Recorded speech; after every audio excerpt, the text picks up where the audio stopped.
Candice Henry jaune. Exact, parce que vous connaissez le rire jaune? Oui. Non mais c'est dingue. La dame vous demande si malgré votre grand âge, vous connaissez vraiment le rire jaune. Et le vieux monsieur répond oui, il connaît. C'est dingue. Ah non mais alors là je suis séchée. Le monsieur sage. Le rire jaune parce que c'est un vidéaste sur le web, hein, j'entends évidemment, un youtubeur quoi, qui a quand même 3 millions d'abonnés aujourd'hui avec sa chaîne YouTube. Il s'appelle en fait Kevin Tran et il est ingénieur de formation et tout jeune diplômé, mais il a commencé à faire des sketchs sur internet qu'il a posté à partir de 2012 afin de prouver, je cite, c'était sa baseline, qu'un asiate qui n'utilise pas l'accent peut aussi vous faire rire. Voilà, on est dans l'ambiance.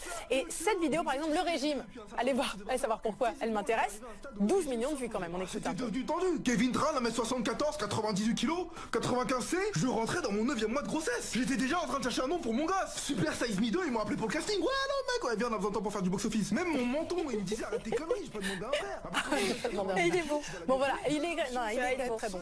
Et résultat, eh bien, c'est vraiment devenu un vrai entrepreneur avec tout ça. Il est bon, mais c'était pas son but. Non, exactement, c'était pas son rêve au départ. Lui, son rêve, c'était de devenir mangaka. Mangaka, c'est-à-dire auteur de manga. Et c'est réussi, regardez-moi ça, avec ce manga, Ki et Hi. Attention, 50 000 exemplaires vendus en 2 jours. Il est sorti jeudi dernier. Et sur le week-end, en 3 jours, allez, 50 000 exemplaires écoulés. C'est simple, c'est le plus gros. Le rêve de tout éditeur. Non mais c'est incroyable, le rêve de tout auteur, disons-le. 50 000 exemplaires en 3 jours. C'est le plus gros lancement de manga en France. Le manga en France, ça cartonne déjà, mais vraiment là, c'est très très important. Réassort d'urgence de 100 000 exemplaires. Et tout ça, évidemment, eh bien, il était, grâce à ça, à tous ses fans, et il était en dédicace hier après-midi à Paris. Ils étaient plus de 700 à avoir fait le déplacement. Et le but pour eux, c'était de le soutenir, parce qu'ils savent tous, évidemment, que son rêve de gosse, c'était ça. Qu'en cours, il dessinait plutôt que d'écouter, qu'il a failli redoubler sa 6e à cause de ça, bref. Et donc, là, comme il dessinait plus depuis 10-15 ans, il s'est accoquiné, associé avec l'une de ses abonnées qui habite à Nîmes et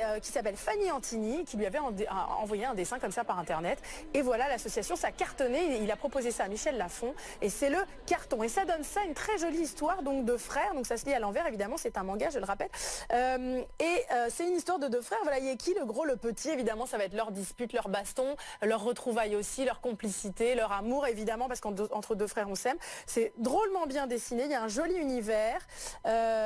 Et voilà, par exemple, il y a des pages en couleur. Il y a une vingtaine de pages comme ça en couleur. Il y a tout un chapitre sans parole aussi, muet, c'est très joli.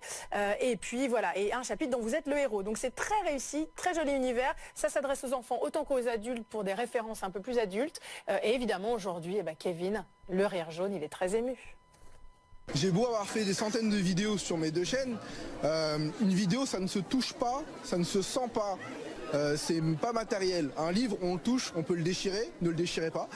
On peut le sentir, on peut le signer, on peut l'offrir. Donc c'est vraiment très utile, très unique. Moi j'ai pleuré lorsque je l'ai reçu pour la première fois, lorsque je l'ai déballé. Donc effectivement oui, c'est très unique. Ouais, certains fans pleurent aussi en le rencontrant. Si vous avez loupé la dédicace de Paris, vous pourrez le voir dans toute la France. Il y en a une quinzaine en tout ce week-end. Il sera à la Fnac de Nîmes le 29 octobre, le 5 novembre à Grenoble et au Salon du Livre de Montreuil le 1er décembre. Voilà, joli carton. Hein. Merci Candice. Génial.